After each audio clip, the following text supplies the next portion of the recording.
to go in a slightly different direction tonight. When we were in Florida at the conference, we heard a pretty interesting study that I want to try to parrot if I can, and has to do with uh, Psalm 83, and we'll read that in a moment, as well as tying in some pretty interesting verses in the book of Zechariah that relate to, I think, what's going on today. And as we're going to see, I think when we delve into this, that uh, October 7th did seem to open up and to reveal even more so than before that we're rapidly moving toward the end of the age. Before we do that, though, just a couple of final points on Daniel chapter 9.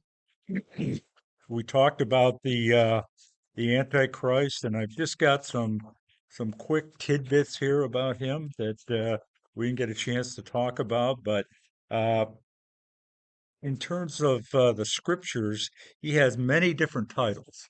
He's the Antichrist as identified in First John. He's the fierce king that we read about in Daniel 8:23.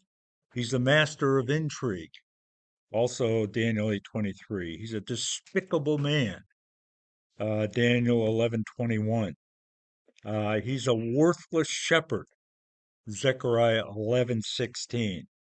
The one who brings destruction, Second Thessalonians 2:3. The lawless one, Second Thessalonians 2:8. The evil man, 2 Thessalonians 2:9. The beast, Revelation 13:1. The son of perdition, he's also known as. There's just two people that that have been referred to as the son of perdition. One was Judas, and one was will be the Antichrist. So various titles for him. Antichrist is the one who's going to be against Christ, against, and also in place of. He's going to be looked upon by Israel, particularly, as their Messiah. And he's going to come on the scene very, very cunning and very deceitful. He's going to have all the answers. I did find one thing that was kind of interesting. I just want to throw it up here. It's a quote from the very first um, UN Secretary General. And it goes back to whenever that was, I think the late 40s, just to kind of put in perspective how a lot of people feel. But he said, quote, his name was Paul Henri Spaak, the first UN Generalist, President of the UN General Assembly, first President of the European Parliament, and a one-time Secretary General of NATO. And he said, quote, we do not need another committee. We have too many already. What we want is a man of sufficient stature to hold the allegiance of all people and to lift us out of the economic morass into which we are sinking. Send us such a man, and be he good or devil, God or devil, we will receive him. So that's the sentiment of one of the world's leaders, and it's going to happen. He's coming, and uh, fortunately, we're not going to know who he is. We're not going to be here when that occurs. So just a little bit more about him. What's Um, the Antichrist relationship with Satan? pardon me? What's the Antichrist relationship with Well, Satan? ultimately, he's going to be possessed by Satan himself. So he's going to be Satan's his right hand guy. He's the beast that rises out of the sea that we read about in Revelation 13. So he's also the one that will enter the world scene. Well, he will be known and identified when that treaty is signed between he and Israel, and then he appears on quote metaphorically, obviously, on a white horse, uh, going out to conquer and to conquer. and he's going to be carrying a bow. The Revelation 6 says that he'll carry a bow but no arrow, which means he's going to conquer through deceit, just kind of like what we're seeing today with little pieces of what? Flip back to you. Oh, okay, good thinking. Is that what you meant? Okay. So, so he's going to conquer, but he's going to go out and conquer using deceit for the first half of the tribulation, and he's going to rise out of this new 10-member nation. Like I said, a bow with no arrow, which just simply means he's going to conquer. Let me read it here in Revelation chapter 6. The first of the forces that come on the scene. Um,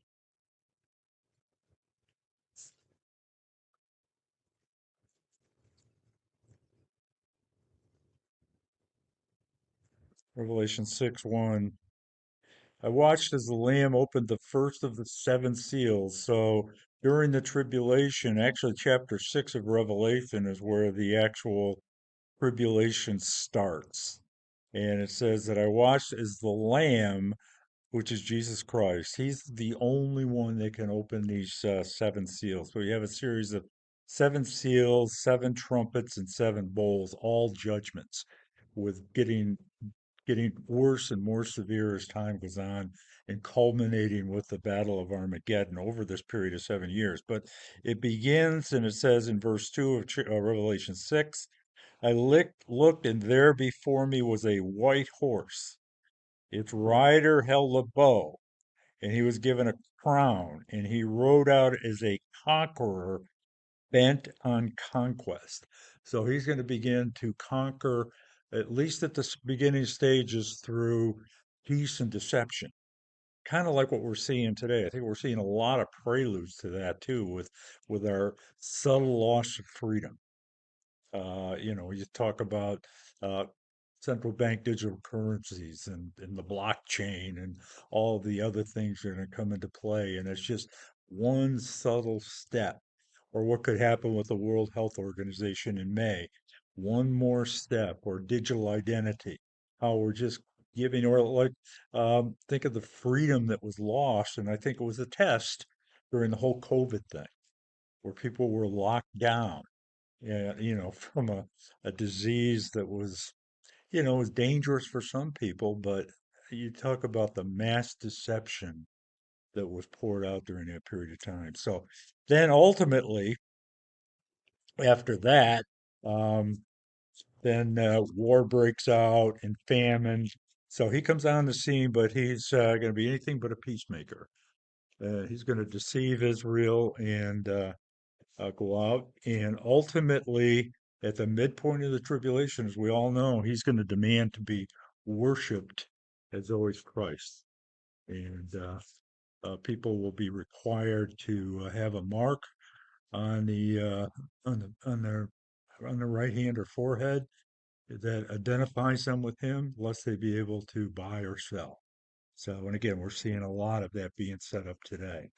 Um, a lot going on, which I think is very significant in terms of what's going on with Israel, with what's going on with our administration, with what's going on with the European Union. I understand, or I think I read somewhere just today or yesterday, that there are several nations in the European Union that are going to attempt to impose a two-state solution on Israel. And just a couple of things that I want to go over tonight as we go through that. But here's an article uh, regarding this whole two-state thing, and this is entitled "All Palestinian Factions Agree a Palestinian State Will Be a Terror State." So they know it. That's what they're going to be. And they're not interested in a two-state solution, as we said over and over again. They want a one-state solution. It says, while the Biden administration and the European Union were working on creating a Palestinian state, The real details were being fleshed out in Moscow, where the Palestinian Authority, Hamas, and other terrorist groups were meeting. And the date of this article was March 14th. So you see, Russia, which is also significant, as we'll see ultimately, uh, hosting this meeting of all these various terror groups. The summit convened at the Institute of Oriental Studies, once a vehicle for Soviet influence operations in the Third World, brought together Azam El Hamadi, a member of the PLO Executive Committee, another fellow whose name I can't pronounce, a top Hamas leader, as well as a representative from Islamic Jihad, all terrorist groups, and the PFLP, DFLP, and other terror groups. The goal of these terrorists coming together was to create a technocratic government. I'm not going to get into all of that, but that's just another thing that's going on throughout the world is implementing what they call a technocracy, which just simply means this melding together of technology and humanity. And it's a lot more complicated, well above my pay grade to try to explain. But that's just one more element in the whole scheme of things that's taken place. The only actual point of unity for the Islamic terrorist group that met in Moscow was fighting who? Israel. That's the one thing, even though they disagree on just about everything, they're in unity when it comes to Israel, which is just more evidence that it's absolutely a satanic move. Um, Another one, and this is just a part of an article that I grabbed, and it says, according to Axios New Media, unnamed Israeli and U.S. officials said that Israel asked the Biden administration for a letter guaranteeing U.S. commitment to Israel's security, for Israel's right to defend itself, and for U.S. military assistance to Israel. However, the Biden administration reportedly responded that such a request would require a long process of consultations and negotiations that will not meet the deadlines set in the memorandum. U.S. Secretary of State Anthony Blinken is scheduled to let Congress know by March 25th if he believes that the commitments signed by Israel are reliable. If not, the supply of American weapons to Israel could be delayed. And it's just hard to comprehend that this administration is so anti-Israel. And the reason we mention that is that God made it very clear that He's not going to tolerate that. If we look all the way back in the book of Joel, and we've read this a million times, but it's so significant because it tells us exactly why Armageddon itself is going to take place. At any rate, it says that the Lord is going to bring about the judgment that's going to come upon the earth for two reasons. Number one, they scattered his people, and number two, divided his land. So, very clearly stated in the book of Joel, some 500 years BC, as to why this is going to take place. So, moving on. Pardon me? Chapter 3. Yeah, yeah. All right. So, what I thought I'd do tonight is just take a look. I think I have another article here I want to just quickly review. Okay, it's an article, and the reason I didn't print it out is I just found this today. But uh, getting to this whole idea of a two-state solution, and we're going to talk a lot about that tonight because here's the world, including the Biden administration, the EU, United Nations, trying to impose upon Israel a two-state solution, which would absolutely be the end of Israel. It makes no sense whatsoever, but yet these bodies are trying to do just that. And so I took some segments out of this article I saw today. Ron Dermer, who was a spokesman for Israel, the title of the article, as you can see, is Anybody Talking About a Palestinian State Right Now is Living on Another Planet. He goes on to say, or the article goes on to say, perhaps one of the biggest surprises of the war between Hamas and Israel has been the overbearing calls for a pathway to Palestinian statehood in the aftermath of the worst terror massacre in Israel's history. And I can tell you right now, this is satanic. It has to be. There's just no logical explanation. If that were to occur, the distance between the edge of the West Bank and the Mediterranean in places would be 9 miles. That's it. Israel would be unable to defend itself. Plus, the idea that these Muslim groups would come together and live peacefully with Israel, it just would never happen. It's just not going to happen. 80% of the so-called Palestinian Authority, which is the group that resides in Judea and Samaria, what the world calls the West Bank, support what Hamas did. And it would just become just a huge terrorist state. But he goes on to say that in 2005, and here's an example of what happens. Israel unilaterally withdrew 8,500 Jewish residents and all military infrastructure in the Gaza Strip. You may remember that. That was under George Bush. And interesting that 2 days after that occurred, Hurricane Katrina, as pointed out by in Eye to Eye, that Bill Koenig's book, that Hurricane Katrina, the most severe, devastating hurricane, natural event in the history of this country in terms of property damage, occurred. And Israel unilaterally withdrew 8,500 Jewish settlers. These Jewish settlers had been there forever. That's where they lived. Were forcibly, many of them, removed from their homes. And all military infrastructure in the Gaza Strip. The Strip, the control of which was handed over to the PA, was the pilot project for an independent Palestinian entity. Within 2 years, control of the Strip was wrestled away by Hamas. Since then, Israel has suffered countless attacks, including the firing of more than 50,000 rockets at Israel, the building of a 500-mile-long underground terror tunnel infrastructure, the kidnapping of Israeli citizens, in the worst massacre in Israel's history. That's what they get for what they did.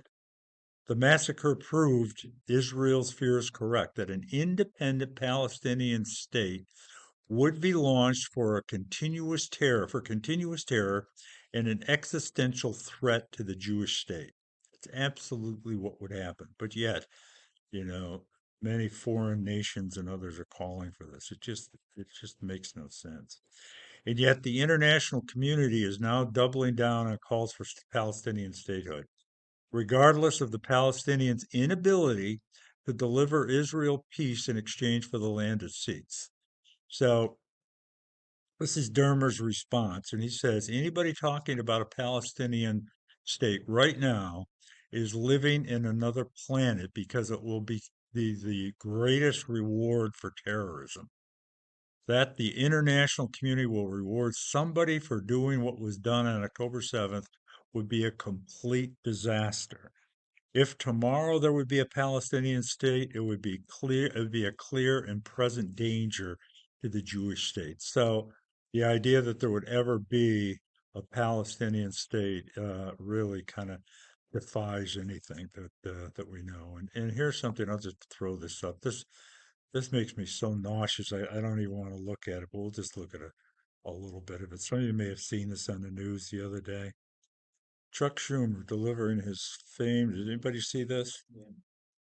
His speech to the UN, not to the UN, but to Congress.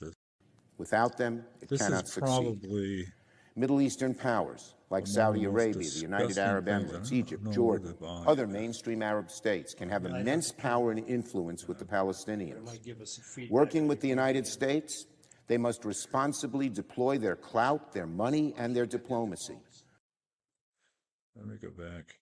I'm just going to. The same is true for the Israeli people. Call me an optimist, but I believe that if the Israeli public is presented with a path to a two-state pawns, how Hamas has tortured and punished Palestinians who seek peace. Quite frankly, I haven't heard enough Palestinian leaders express anguish about Hamas and other extreme elements of Palestinian society.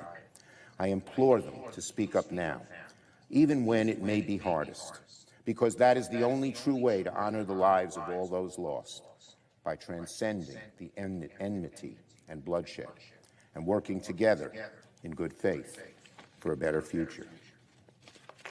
Once Hamas is deprived of power, the Palestinians will be much freer to choose a government they want and deserve. With the prospect of a real two-state solution on the table, and for the first time, genuine statehood for the Palestinian people, I believe they will be far more likely to support more mainstream leaders committed to peace. I think the same is true for the Israeli people. Call me an optimist, but I believe that if the Israeli public is presented with a path to a two-state solution that offers a chance at lasting peace and coexistence, then most mainstream Israelis will moderate their views and support it. Part of that moderation must include rejecting right-wing zealots, like Ministers Smotrich and Ben-Gvir and the extremist Israeli settlers in the West Bank. These people do not represent a majority of the Israeli public. I can't take any more of this guy. He goes on to call for the overthrow or removal of Bibi Netanyahu. And he's a Jew. I mean, Schumer is Jewish. In America, it is hard to believe, but it just demonstrates that there's such a dark satanic cloud over the world right now that you can't even make sense of it. And so, I don't know. There was a news story today.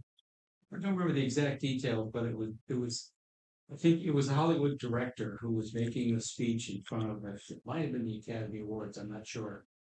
But he was speaking in defense of Israel and Yeah, I saw the that. position they took Yeah. with regard to Hamas. And something like 350 Hollywood elites, actors and actresses, protested against it. Right. Oh, I'm sorry. They were all Jewish. Yeah. They were all Jewish. That's the key point here. Right. How could they? And again, It's satanic. we can't comprehend why. The only, as I keep saying this over and over again, the only explanation is that it's satanic. That these people in, Hollywood is the cause, if you think about it, of so many of our problems. The stuff they've been spewing out for years and years. Anybody going to that movie on Thursday night? It's the one on the Ark. Yeah, yeah, yeah. It's only tomorrow and Thursday. And the only place it's shown is at the Cinemark in Manchester. They do? Yes, I checked in Facebook and they had Simsbury. Oh, okay. They had Simsbury. Ah. Well, we've already got reservations at Reservation. yeah. So, but yeah, I don't know if it's good or bad, but it's a Christian movie, and man, Yeah, it was the Answers, and I think it was from Answers. yeah, yeah, Liberty University. yeah. The name of it's Ark in the Darkness After, or something like that. Ark in the darkness. Yeah, it's only on Wednesday and Thursday at 7 p.m. It's like a 2 hour and 10 minute movie, so it's long. But yeah. So it is at Simsbury, huh? Yeah, Oh, I wow. saw Simsbury. I don't know how to name of it. The name is no. But yes. Apple or something. Apple cinemas. Yeah, exactly. Yeah. So we'll see. Funny how it's a Christian movie, we're playing it 2 nights for 2 hours. Yeah, right, Never right. announcing. Right. Yeah. How do you find these things? I'm not sure about it. Yeah. Probably cool. That one about Chuck Smith and the one about Chuck Smith and what was the name of that? What was the name of that? The one about dealt with Chuck Smith, who was the founder of Calvary Chapel and all that. that was only on a short period of time, but they sold millions. Millions of people watched it. People are hungry for that type of thing.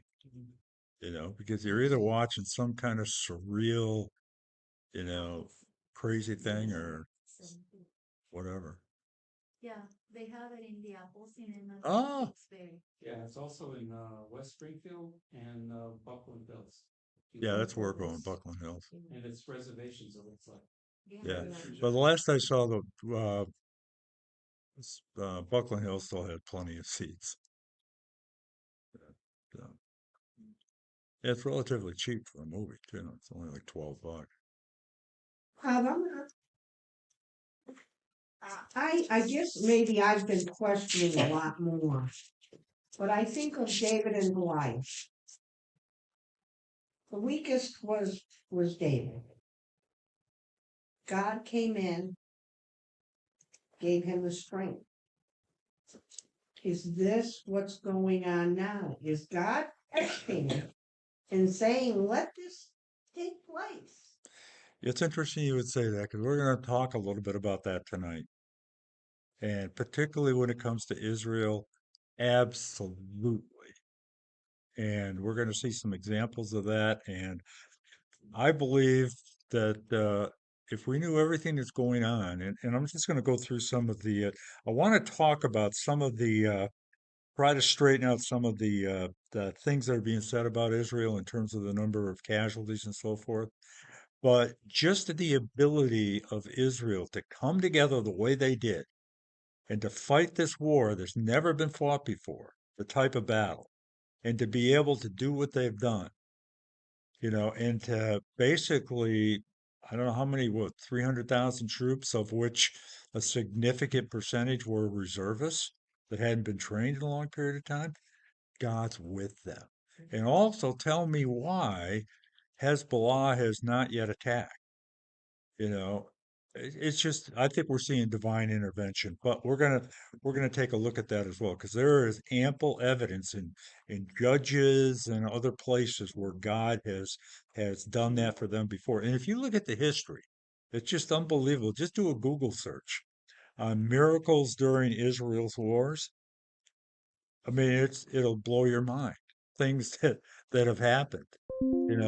Entire armies turning around and running away when there was a small group of Israeli soldiers in this huge, I don't know if it was Syria or whichever one it was, but they were coming at each other and they were ready to engage in battle and there weren't that many Israeli soldiers and they just had a little bit of ammunition left and they said, well, we're just going to fight to the end because we're all going to die.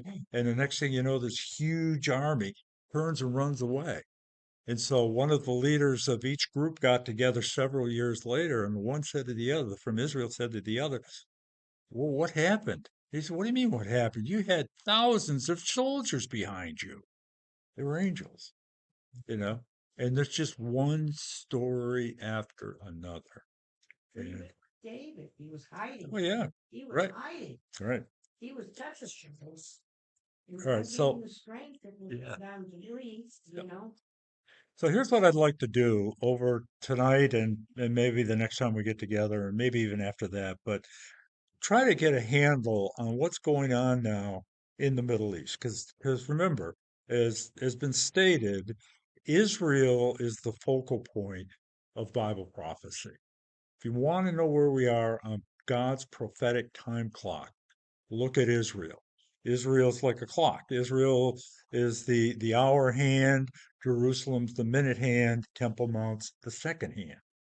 And who knows what's going to happen next month when Passover takes place if that red heifer just happens to be sacrificed. We'll have to wait and see on that. But Israel's been getting, what I want to do is start out and clarify some of the falsehoods we keep hearing about, like the 30,000 innocent Palestinians that have been killed.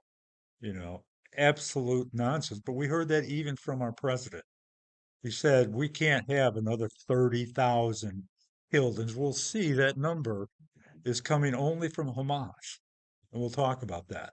And then I want to go through and try to clarify some of these discrepancies and then get into I think what we're seeing today in terms of Israel being surrounded, we're going to see what we call an inner circle of enemies and an outer circle of enemies, two distinct groups, which really leads to two distinct conflicts that are coming, and we'll take a hopefully tonight get a look at that and make a little more sense of it. But just a couple of items I want to go through now. I've told you, I think many times that I listened to Carolyn Glick, who is from Jerusalem, writer for the Jerusalem Post. Brilliant lady. I've been listening to her for years and years, and she now does a weekly podcast and fascinating. I would strongly, if you have the time, encourage everybody to listen to her because you get from her the Israeli Jewish perspective. And so she had on her show last week or the week before a fellow by the name of John Spencer, who she interviewed for about an hour. And I just started to listen to it. And then I said, yeah, I better write some of this stuff down because this is pretty important stuff. Now, John Spencer is the chairman of urban warfare at the Modern War Institute at the U.S. Military Academy at West Point. He's a professor at West Point. His life has been studying war. That's what he does. And so he had spoken at APEC. I believe he spoke at the APEC meeting last week. He's written for Newsweek, Time Magazine, many others. He's a virtual expert on warfare. And so the purpose of him being on was to clarify a lot of the things that we have heard, particularly in the media. And he did an excellent job of straightening a lot of things out. And I think we probably know most of it, or at least we sense it when we hear some of these things. But Israel continues to receive all this criticism, particularly in the media, from the administration, from all these organizations around the world, the UN, the European Union, various nations, and so forth, are criticizing Israel. And it's also been stated in some circles that Israel hasn't made any progress in this war. And we're going to see that that's absolutely untrue because they've made significant progress. One of the things we keep hearing about is that 30,000 uh, Palestinians, so to speak, have been killed, of which 70% are children and women. And I can tell you, based on what this fellow said, that is an impossibility. He said 30,000 have not been killed. And he also said there is no way to know what's going on. And we're going to go through some of the things that he talked about because I thought it was fascinating and gives us a good perspective because I think it's important. We might be in a situation where we have to straighten people out and let them know that what you're hearing is all based upon propaganda. It's propaganda coming straight from Hamas. This information comes from Hamas. And of course, the typical mainstream media outlets jump all over it. So his guy Spencer's been on the ground. He's been over to Israel. He's studied it, thoroughly studied the challenges that this war has presented, which include the nature of the terrain, the density, which means the amount of people that are there, construction of the buildings, tunnel complexes. Nobody has ever fought a war with the tunnel complexities that they have in Gaza. All of this stuff has uh, never happened before. So it needs to be noted that Hamas built its military infrastructure under civilian complexes on purpose. They're under houses, they're under mosques, they're under hospitals. They use uh, civilians as shields, human shields. They've not allowed any so-called civilians to go into the tunnels. The only ones that go into the tunnels are the actual Hamas fighters and leaders. The others are up there to fend for themselves. They don't care 1 ounce about the civilians that live there. And one of the main reasons why the number, if it is 30,000, it's not because of Israel, I can tell you that. So we'll get to that. So the world tries to compare. One point he made was that the world tries to compare this war to a normal counterinsurgency or counter-terrorist action, kind of like fighting against ISIS or other militant groups. It's not. It's a war. He says Gaza is a country. It's a war. And 30,000 well trained, at least, soldiers, something like 24 different battalions. They worked for 15 years to establish their tunnel system. This has been in the works ever since Gaza was taken over by Hamas. They've been planning for this.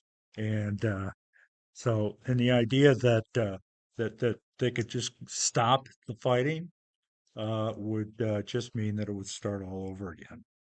It's a massive army. 30,000 fighters have been controlling the land and building their defenses. I mean, they didn't build those tunnels overnight. That took a long time and a lot of planning. Um, every comparison the experts have been trying to make have been wrong, from the numbers, from the destruction, to the level of the bombs that have been dropped. Hamas he points out, an immensely powerful enemy, and as we'll see in just a moment, they have some pretty nefarious objectives. Just by the fact that it's an army, it's not an insurgent group, it's not a group of terrorists, it's an actual army. Now, granted, it's not the size of the Soviet army or the US army or even the Israeli army, but it is a military organization with multiple battalions and geographic areas to defend. That's their own territory. So it's not as like it's, again, Hamas or some terrorist group that's out doing their thing that, without any land to defend. It's the most defensive territory ever created, Gaza, with bomb-proof bunkers under every single house, just about over there. There are 400 miles of tunnels, at least there were, that range from 15 to 400 feet underground that no weapon could reach. So that's why Israel's had to go into those tunnels and do what they've done. And even though Israel has drones that can see over the area and they can spy, they can't see through the concrete. So they don't know who's down there and what's going on. Um, Hamas's goal is not necessarily to defeat Israel, to defeat the IDF. Their strategy is a political and a military one. They wanted to hold the hostages to stall off time or to buy time until the international community, namely the United States, would finally, after time, turn against Israel and force Israel to stop, which Hamas believed would allow them to be considered to be victims and ultimately the winners. But fortunately, I think, very much fortunately, Israel, the IDF, has not allowed their strategy to take place. Um, this will allow them, if they had done that, to win to win politically and gain immense power in the region and around the world, labeling them as the people who struck at Israel and survived. So their strategy was not necessarily to win, but to create this false narrative and make Israel become even more of a pariah. And then in turn, Hamas would be seen as the ones that finally brought Israel to its knees. But remember, the God of Abraham, Isaac, and Jacob is behind the scenes, and he's not going to allow that to happen. Hamas survived if Hamas survival in any if they survive, they have strategically won the war. And so far, Israel has defied them by fighting on. Contrary to what people believe to be true, Israel is abiding by international law. This idea that they've gone over the top with their attacks and so forth is crazy. At the beginning of the war, remember we talked about this in this room. Everybody supported Israel's right to defend itself. Remember? Yeah. Biden, Lincoln, all of them. But we predicted right from the beginning, as did anybody who knows an ounce about Bible prophecy or even how Israel is treated in the world, that wasn't going to last forever. And we're seeing that today. Um, so at the beginning, everyone agreed Israel had a right to defend itself and to launch the war. Then comes what is called the law of proportionality. In other words, is Israel's defense in the correct proportion to what they should be doing? And it's easy to second guess them. What is proportionality? In a war of self defense, which is what this is, proportionality means removing the threat to your existence. That's it. Israel had no choice. They were the ones that were attacked. They were the ones that saw people incinerated and all the horrific things we saw that had taken place. Hamas is an existential threat, especially because they have rockets. Remember, they kept sending these rockets over into Israel. Oh, by the way, talking about refugees, in Israel, there are over 100,000 people that have had to leave their homes, both in Gaza or adjoining next to Gaza or on the northern border because of the threat of Israel of Hezbollah. So they're they're suffering as much as anybody. They're being put in motels, and people are taking pretty good care of them, but they're out of their homes, and who knows how long they will be. Um, from the very beginning, the goal has been Israel's goal has been to destroy Hamas, bring the hostages home, and protect their borders. Proportionality requires the use of force only against military targets and to assess collateral damage. Now that's where Israel gets is under the microscope. Are they using force that's over the top? Are they taking care of the civilians the way they should? And I can tell you that they have gone far beyond anything I have ever even knew. Um, Israel's gone beyond anything that's ever been done before in terms of protecting civilian lives. If they're going into urban areas, they let civilians know they're coming. They let them know, and then they give them enough time to evacuate. They drop flyers and even set up evacuation lanes for civilians to get out of harm's way. They also had there's soldiers that made thousands and thousands of phone calls to people in Gaza, telling them what's going to happen, telling them what's going to take place. We don't hear that in the mainstream media. They sent text messages. They sent drones with speakers and airdropping speakers to the ground. They gave days and weeks for civilians to evacuate. And it's been absolutely established that the ratio of civilian to uh, uh, combatant death is like 1 to 1, which is incredibly low. And in World War II, it was probably 20 to 1. In other places, but Israel's done everything. But yet, you know, people are jumping and believing these statistics. It's 30,000 deaths, 70% of which are women and children. Absolute lies. 1-to-1 ratio is even more incredible since Hamas uses people as shields. Exactly. Exactly right, Fletch. Yep. Placements in civilian areas. Yep. Just Um, the Shefa Hospital. right. They even gave out their military maps, which Spencer said he's never seen before. How could they do that? How is an operation? How can they possibly be successful if they're giving out all this information? And that's where I say God is on their side. That's what Melanie was saying earlier. Absolutely, it's on their side. That they were able to wipe out and to defeat northern Gaza in like 2 months. 2 months, and he pointed out that um, the U.S. we didn't give any warnings whatsoever in Afghanistan or Iraq, or Russia certainly doesn't let Ukraine know they're coming. And then during the Battle of Manila in World War II, the U.S. killed 100,000 civilians because out of 1 million people without any kind of warning. And so it's kind of like this double standard. And that's even with Israel doing everything they can. Despite the warnings, Israel has been phenomenally successful. And I put my own note in here. I believe that God's hand has been upon them.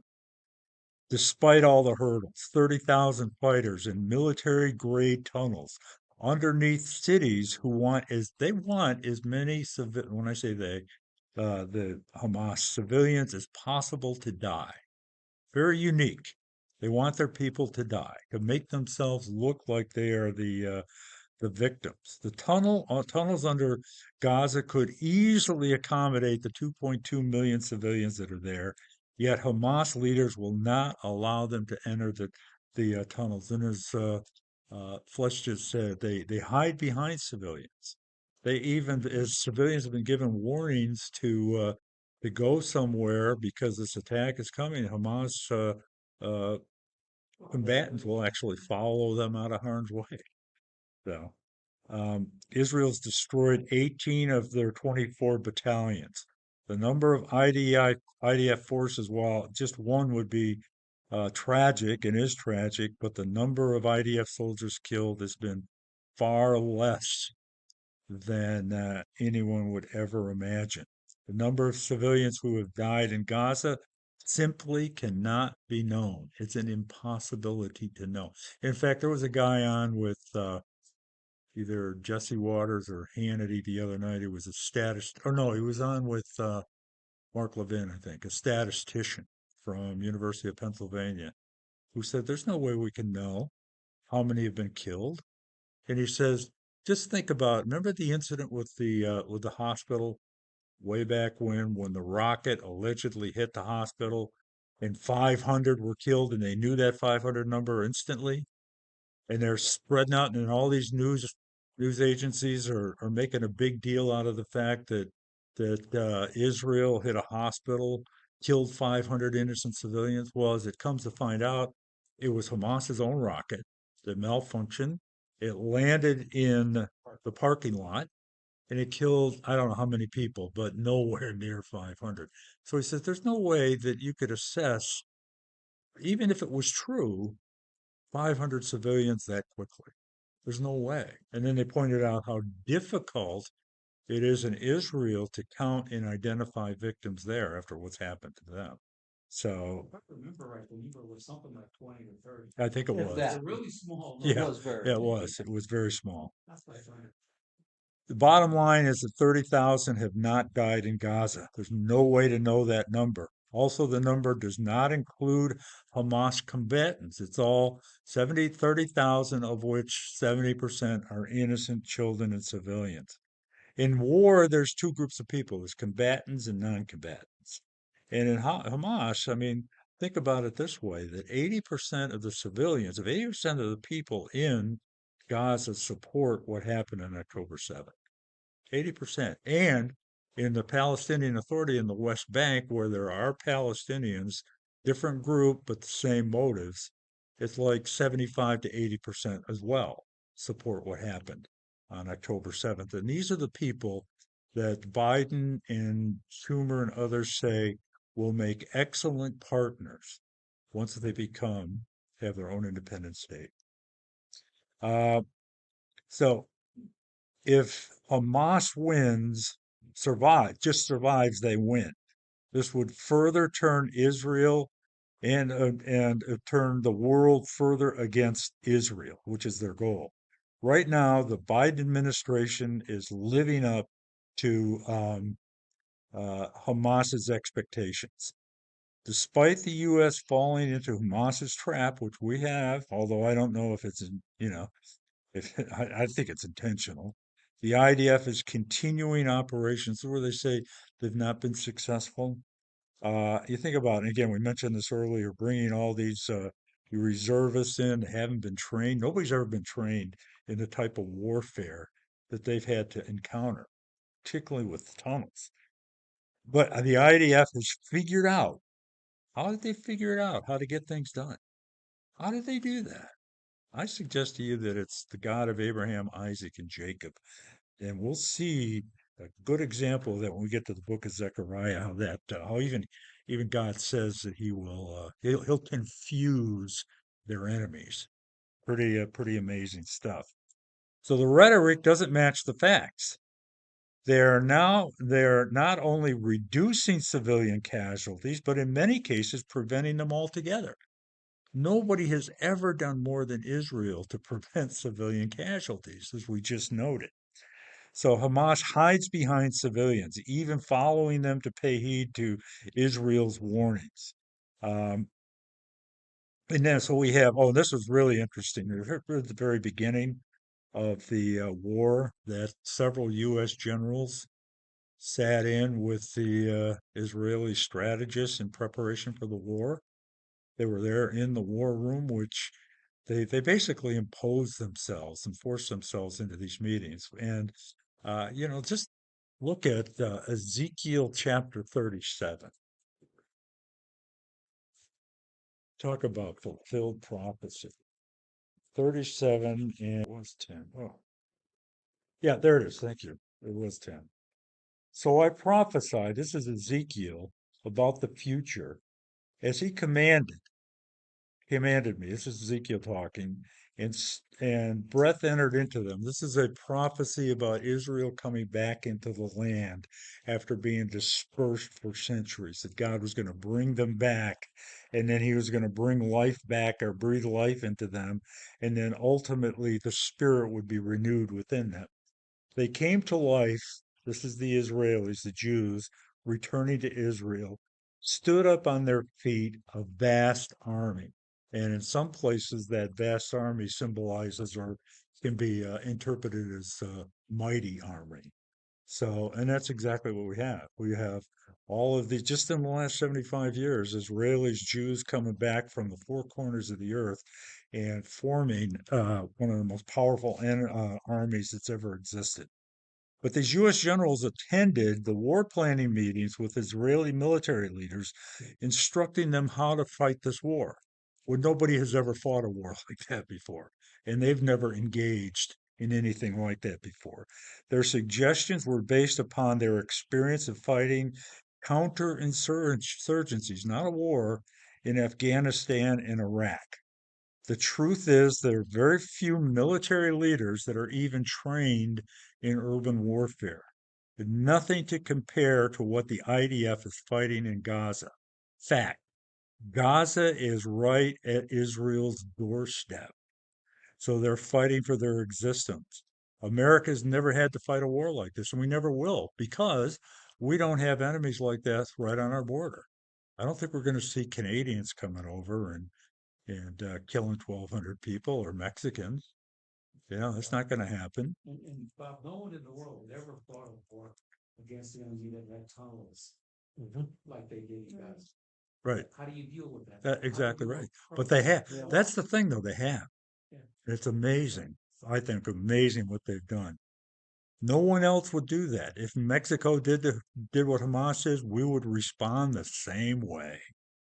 If Israel were to stop, what about the rockets? The rockets were coming in consistently before the October 7th attack. We could pretend Hamas would negotiate for the hostages, but they won't. Maybe ultimately with Qatar's help, something might happen. I don't know. All the rhetoric can lead to only one conclusion. Just stop, just uh, the hostages will not come home, and more than 100,000 Israelis cannot return to their homes. These are the facts. Now, we hope that some of I don't, do we even know if those hostages are still alive or not?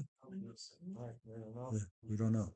The Israelis report that they are, Yeah, but I don't think there's any. there's no evidence of it. All right, so that's just kind of an overview. Don't pay, and I know nobody in this room does that, but when you hear all this stuff uh, in the media, just understand, they're lying because their lips are moving. That's right. So it's just good to know what's really going on. And I just think that Israel has done such amazing things. Now, the next thing that well could happen is the possibility of going to war with Hezbollah.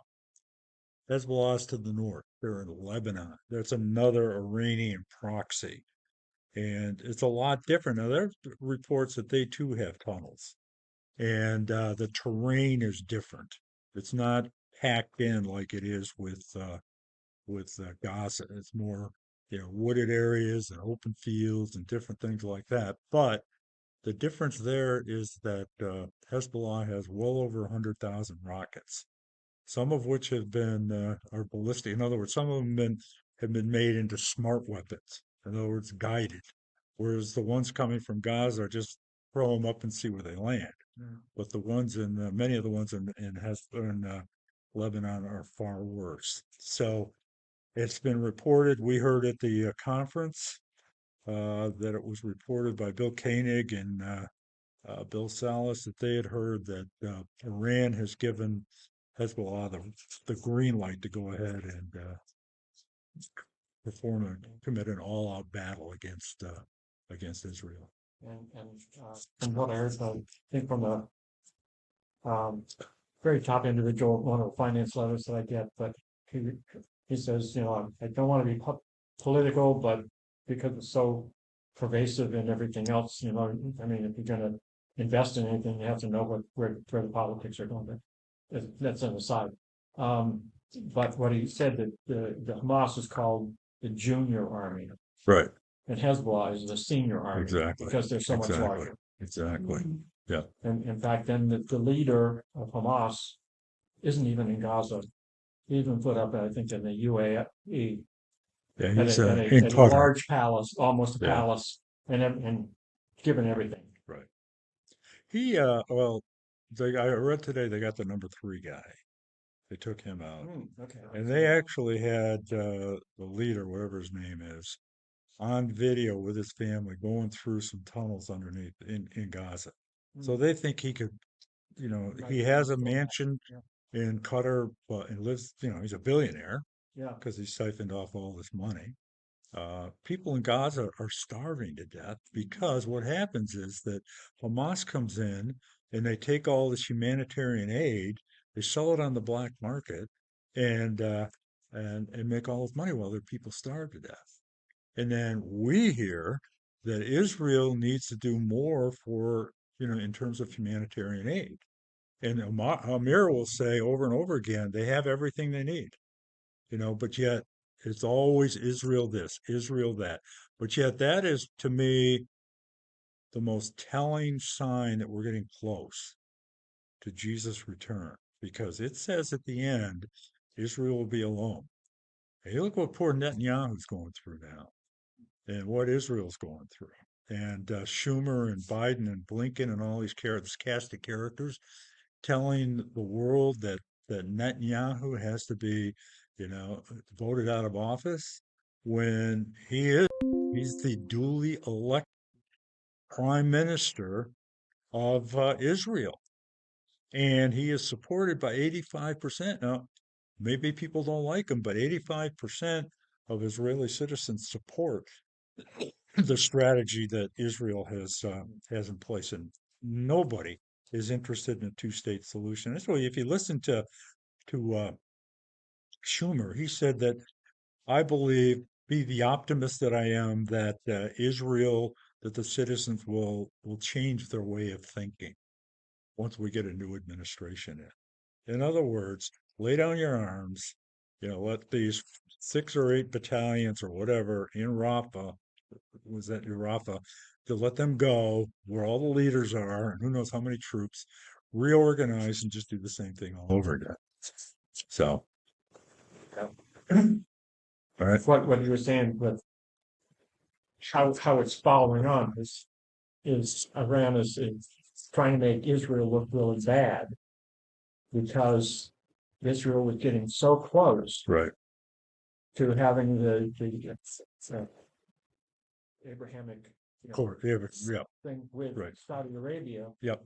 And once Saudi Arabia, all the other Arab nations would have gone within it because they're waiting Right. pensively, wanting to do that, which would be the end of Iran, and they can't stomach that. Right. Exactly. So, it's kind of a backdrop to what I want to get into now, and I know it's going to take probably a couple of weeks, but I think it's important to take a look at Psalm 83 and look at that, excuse me, in light of what we read in the book of Zechariah. And I have to tell you that what I'm going to talk about, and I'll try to identify the areas that may be subject to interpretation. And I don't necessarily agree with everything that this one fellow that I listen to has to say. I've been reading, studying this guy for years. Uh, I don't necessarily agree. He feels very strongly that Psalm 83 is a war. I don't believe it's a war, but it certainly, as we see as we go through this, uh, does lead one to conclude that this is prophetic in a lot of different ways, and we'll talk about that when we go through it. So, October 7th, as we said, I think set the stage for a number of biblical prophecies. I believe that one of the next things that well could happen is what we read in Isaiah chapter 17. And I think a lot of people think that this could happen pretty quickly. And it has to do with Damascus, Syria. You know, Damascus is the oldest continuous city in the history of the world. It's been around since well before the time of Christ. And Isaiah had a prophecy that some would say has been fulfilled, but I don't think it has. But at any rate, in Isaiah 17, and when you look at prophecy, you say to yourself, has it actually occurred? If not, obviously it's yet to occur. So in Isaiah chapter 17, we read, this is Isaiah under the influence of God, under the Holy Spirit instructing him to write. It says, a prophecy against Damascus. And if you've watched the news over the last several years, Damascus has been hit by Israel over and over and over again because that's where there's an airport and other means for Israel or for Iran to bring in all kinds of munitions that are divvied up and sent to Syria and to Hezbollah and to Hamas. It's kind of a staging point. So uh, Israel has been bombing uh, many have had many sorties into Syria and Damascus. But it says a prophecy against Damascus. See, Damascus will no longer be a city. Well, it's still a city today. It may be pretty beat up, but it's still a city today. But this says it will no longer be a city. So the time for that to occur, or the time for this to take place, is yet to occur. It's still in the future, but will become a heap of ruins. So, in other words, it's going to become so devastated that it's just going to be nothing but a heap of ruins. That's the whole city of Damascus. The cities of Error will be deserted and left to flocks, which will lie down with no one to make them afraid. The fortified cities will disappear from Ephraim, the royal power of from Damascus. The remnant of Aram will be like the glory of the Israelites, declares the Lord Almighty. In that day, the glory of Jacob will fade, the fat of his body will waste away. It will be as when reapers, and it goes on and on and on. But the significance of this whole chapter 17, is that Damascus at some point in time will no longer be a city. And they've come pretty close a couple of times to having that happen. And it's just going to take one mistake, and it's exactly what's going to happen. Many prophecy teachers, scholars believe that this could well be an attack against Damascus that renders them a heap of ruins, to become a heap of ruins, could happen at any time. The stage is being set, the political stage. So that's one that is now coming into focus. And when we get to Ezekiel 38 and 39, which we're going to look at Psalm 83 in light of Zechariah chapter 12 and 14, and then go from there into Ezekiel 38. We'll see how I think a lot of this ties together. But let's just go through Psalm 83. Now, again, some people say this is a war. Some people say it's what some would call a lament, which means that Asaph, the author of this particular psalm, it wasn't David, it was Asaph, who came along and wrote this and was lamenting over what is going on with Israel in terms of their enemies. But as we look at the newspapers, or if we look at the news today, we can really see how this is coming together. O God, do not remain silent. Do not turn a deaf ear. Do not stand aloof, O God. See how your enemies, now that's interesting. It's not Israel's enemies, it's your enemies growl. Now, why are they his enemies? Because Israel is his chosen place. They are his people. Jerusalem's his city. The Temple Mount is where the Shekinah glory of God resided. It's just it's the only place that God ever identified as his. And he's doing things for Israel for his name's sake, as we read about in Ezekiel 36 and other places. So interesting. Your enemies growl. See how your foes rear their heads. With cunning, they conspire against your people. You know, we just went through a lot of information that I think clearly meets the definition of cunning. All the propaganda and the things that are happening, and how Israel is conspired against. With cunning, they conspire against your people.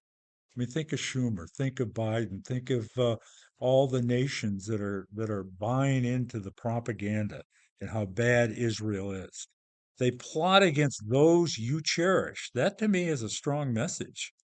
You know, Israel it's his chosen people, his land, and he cherishes them. It says in Second Chronicles that his eyes are upon Jerusalem virtually 24 hours a day forever. Not on the, I mean, that's he's not watching, but he doesn't look on Washington, D.C. with the same compassion and love and attachment, I think may be the right word, that he has for Jerusalem. Come, they say, let us destroy them as a nation. Very, very telling. That's the enemies that surround Israel. That's what we'll see in a moment, just this inner circle of enemies, which is Hamas, which is Hezbollah, which is Syria, and it includes some others that I don't quite I have some trouble with. I don't think they're enemies, but they're listed here in this group of nations.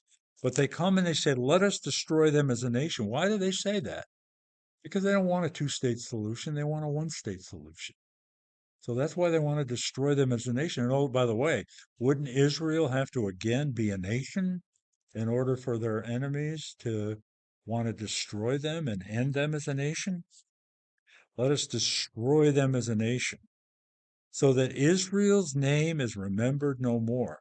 So, this group of nations within this little circle surrounding Israel, their goal is for Israel to be remembered no more. With one mind, they plot together. That's very significant because you have Sunnis and Shias that hate each other. If it wasn't for Israel, they would fight each other until there's one Muslim left. That's what they do. There is Genesis says that Ishmael was a wild donkey of a man. His 12 sons were wild donkeys of a man, men fighting against each other, and that's what's been happening ever since. Uh, but the one thing that they do agree upon is Israel, the hatred that they all have for Israel. The tents of Edom. Now, interesting, Edom and the Edomites are people from whom many of the so-called Palestinians descended from. They came from Edom, which is in Jordan. And so the Palestinians descended from the sons of Edom, the Edomites, Esau. Esau ultimately became Edom. He was the firstborn to Jacob and Rebekah, you may recall. But it's interesting that it says the tents of Edom. You know, after Israel became a nation, and then they had their war of independence with all these various uh, Arab nations that tried to wipe them out. within the first year of them becoming a nation. Israel won that war. And at the beginning of the war, Israel told the Arabs that were living in Israel to leave. And when we or the Arabs, I'm sorry, the Arabs told them to leave. And when we defeat Israel, you can come back. Well, Israel won that war and they've never come back. They became refugees and their descendants are refugees today. And guess what? Many of them lived in tents in Gaza and other so-called refugee camps or Palestinian refugee camps all over the Middle East, in Jordan, Gaza, Syria, and other places. So the tents of Edom, the Ishmaelites, that's the descendants of Ishmael, primarily in the Saudi Arabia area. Moab, another part of Jordan. The Hagrites, that's Egypt, the descendants of Hagar. Babel, Byblos, Ammon, Amalek, Philistia, and the people of Tyre. Tyre is Lebanon. That's where Hezbollah is. Even Assyria, that's Syria today and part of Iraq, has joined them to reinforce Lot's descendants. So it talks about all these groups coming together against Israel. Do to them as you did to Midian. And interesting, we'll get to the Midian thing, and let's go back to Exodus chapter. Well, we'll come back to that later. I'll come back to that later, where we see what happened to the Midianites, as you did to Sisera and Jabin and the river Kishon, who perished at Endor and became like the dung on the ground and their nobles like Oreb and Zeeb. So this lament or this psalm is noting that all these enemies are going to come against Israel and try to defeat them so that they no longer exist. It's that age-old thing that you hear about in the Middle East that Israel doesn't have a right to exist. Israel demands that they are acknowledged of having a right to exist.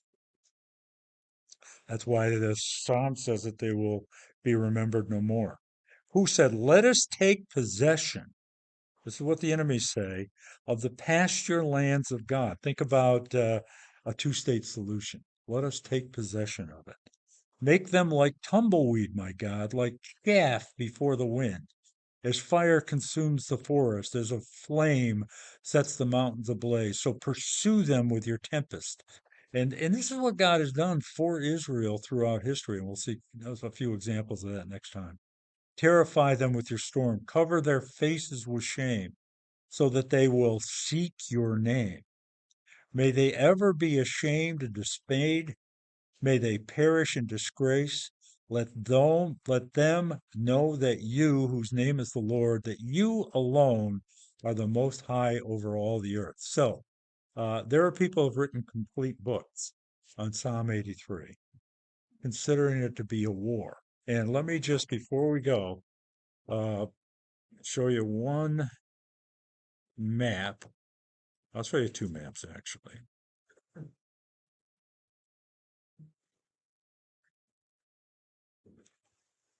Okay, so what we just read in Psalm 83, these are the nations or the peoples that are identified in Psalm 83.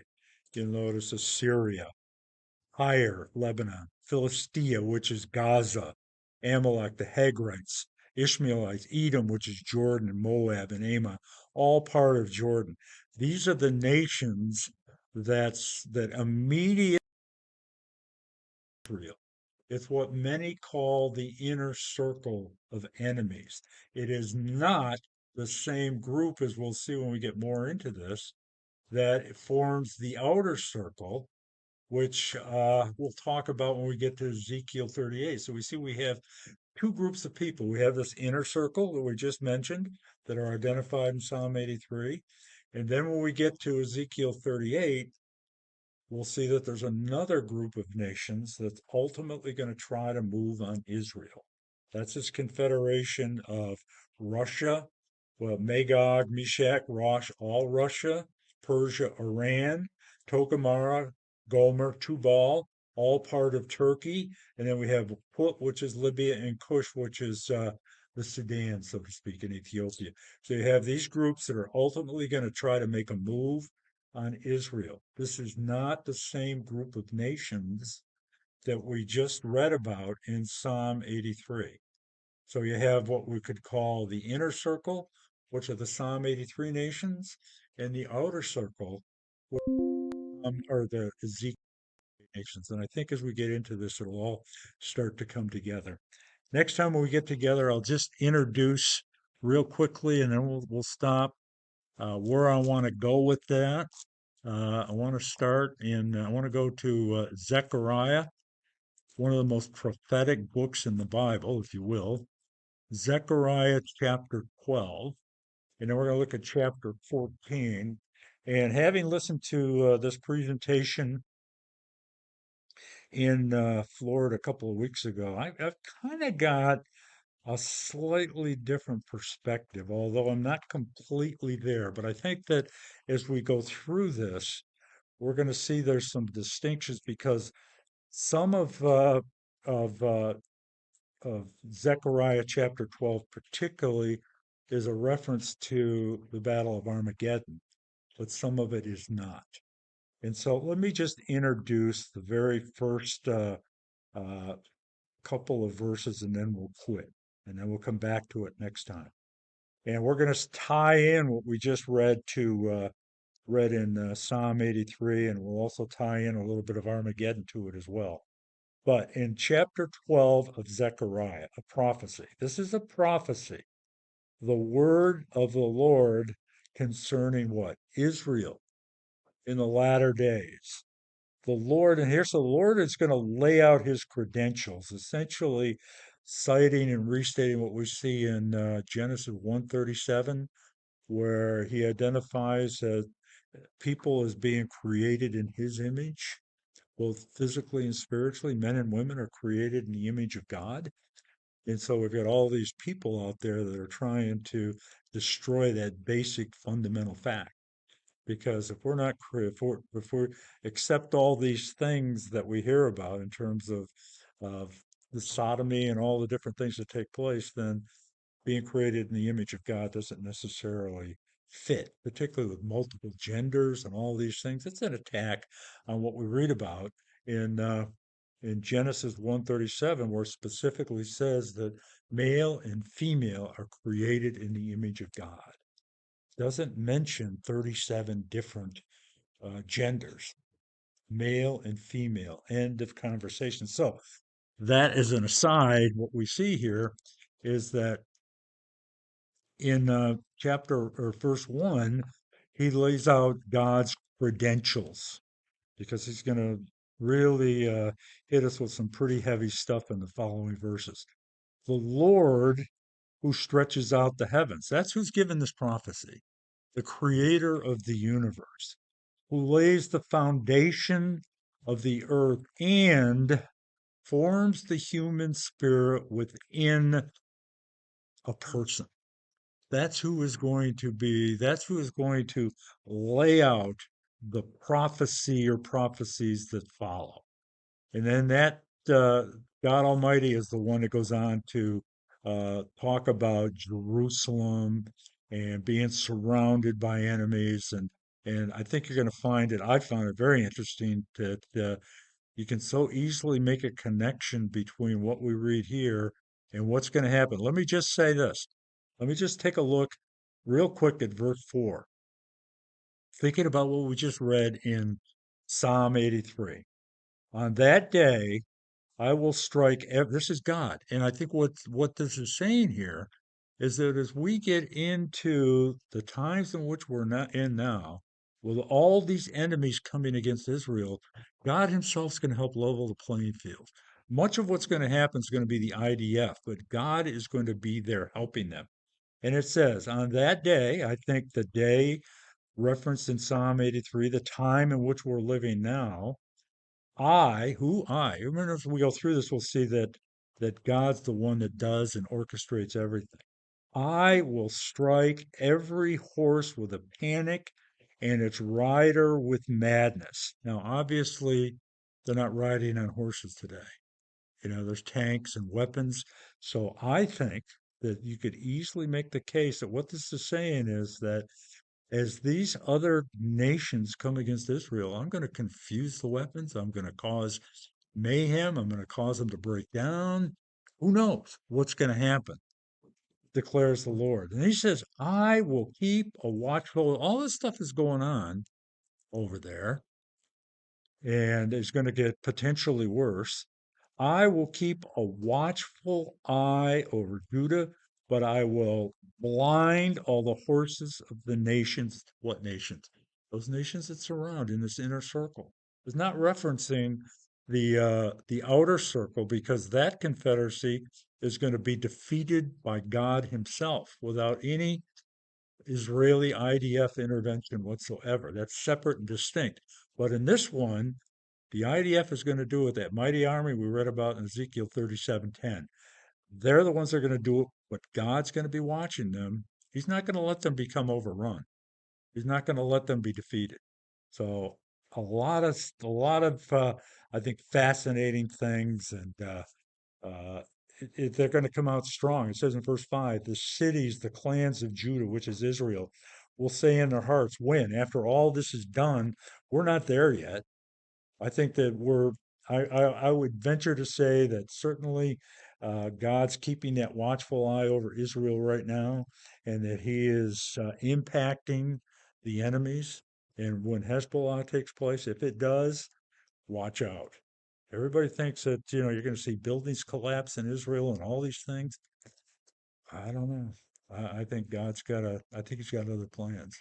And He has to have, as we see when we move into Ezekiel 38, that we move from the inner circle to the outer circle, which I believe will happen pretty soon after the inner circle thing is taken care of.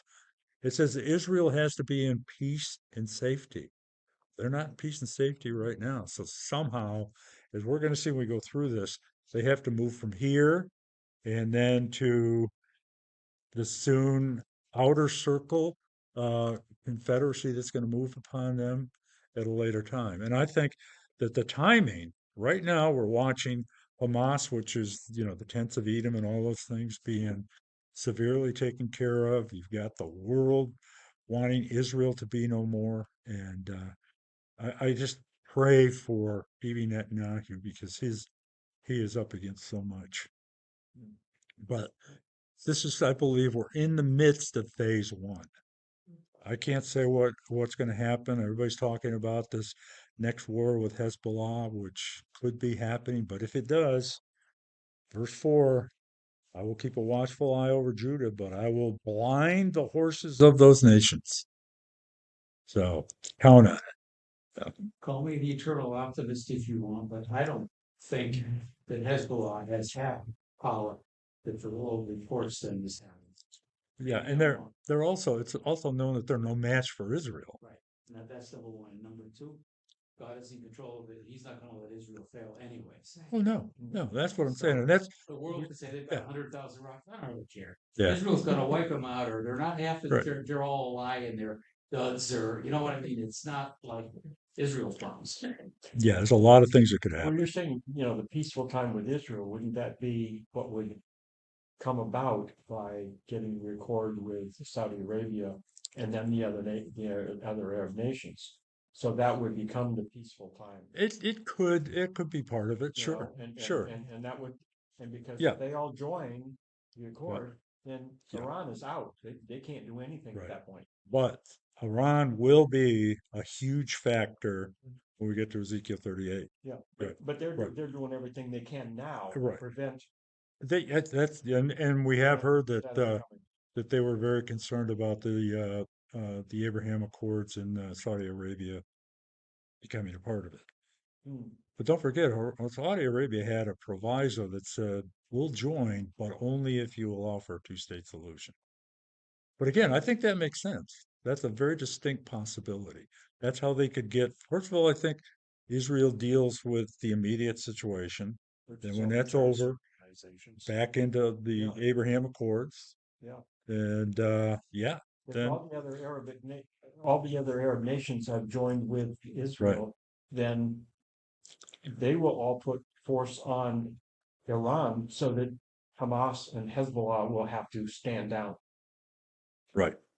they'll be done. They Yeah. can no longer, they'll be alone in the Arab world Right. of wanting, Right. to continue any Yeah. conflict. One thing I'll finish on, and that's an excellent point, and it's very, very, very possible. Very possible it could work out that way. God knows all the minute details, but you have like Amir Sephardi, which we all have a tremendous amount of respect for. He felt that the Psalm 83 situation, if it was a war, was fulfilled in 1949 when they were attacked by essentially most of those nations. The problem with that is they're still around. And if that was fulfilled then, they wouldn't be here. So I'm not sure, and far be it for me to disagree with Amir because he's 100 times more knowledgeable than I'll ever be. But I still think that if that were true, Israel wouldn't be having the same problems that they're having today with Hamas, Hezbollah, and all these nations. So I think that could be an argument against somebody like Amir who says that. But couldn't it also be Jesus is supposed to come back and prove to the Jews that don't believe that he's already been here? Could this be the beginning of that? That's what this is all leading to that. Absolutely. This is just one of many And stages. he's almost like showing him that they're protected Well, by miracles and miracles. yeah, We know ourselves when we see a miracle, at least when I see a miracle, I don't want to offend anybody, but at least when I see a miracle in my life, yeah, I give praise to God. right. And these people that are questioning whether Jesus is there, and they see a miracle, they see the strength, they see the things that have happened that they Right. can't explain. You would think that, but that's not exactly the way it's laid out in Scripture. They will, Israel will get to that point, but there's a ways to go yet before they get there. Now, I think God's going to allow the IDF to take the lead on these inner circle battles or whatever they may be. He is going to orchestrate the end of Ezekiel 38 and 39. Then Israel goes. There's basically three things yet to happen. Whatever this inner circle is going to be, Ezekiel 38, then ultimately into the tribulation and the great war of Armageddon at the end, which is another thing altogether. Israel's got some tough days ahead, but God is never, He always will have a remnant of Jews. Never allow them to be wiped out. And never again, as we read in the book of Amos, uh, allow them to again not become a nation, if that makes sense. When He brings them back the second time, that's it. Israel is there to stay. It doesn't mean they're not going to try. Enemies, and this is all satanic. Don't forget. We read last week about how Satan's going to be cast out of heaven, and he's going to go after Israel with a vengeance, unlike anything they've ever seen. Why? Because he knows that Jesus will not come back until they, the Jews, call upon his name. And that's what we're seeing being set up. And it's going to get to the point, you can see it so clearly from what we read in Daniel, from what we're seeing here, from what we're going to see, that there's going to come a point in time at the midpoint of that tribulation when the Antichrist turns against Israel, breaks that covenant, and they're going to say, "You mean to tell me he's not our Messiah? Jesus was all along?" They'll call upon the name of Jesus Christ, which will trigger him to allow him to be able to come back because he can't come until they do that. Every Gentile in the world could accept Christ. But until all of them do, not coming back. You can just see this whole thing being set up. Lord, we just thank you for this time. And Lord, we just ask that you bless us and be with us and bring us back for the next session. We thank you, Jesus, for all you've done and just give you the glory. We look forward to for your celebrating the resurrection next week, and we just thank you for that in advance. Bring us back safe and sound, and help us, Lord, to be what you want us to be, and to tell others about Jesus, to bring Jesus to people and people to Jesus. And we thank you in the name of our blessed Savior, Jesus Christ.